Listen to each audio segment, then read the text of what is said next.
How to get Grubhub working promo code. Let's get started. Launch your preferred browser.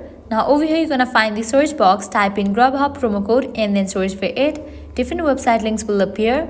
Using any of these websites, you can easily get working promo code for Grubhub. So go ahead and open any of these.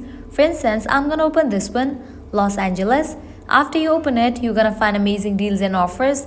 You can see that 20% coupon code, $3 coupon code, $10 coupon code and many more. Head towards any of the coupon that you want to use. Just go ahead and click on view coupon.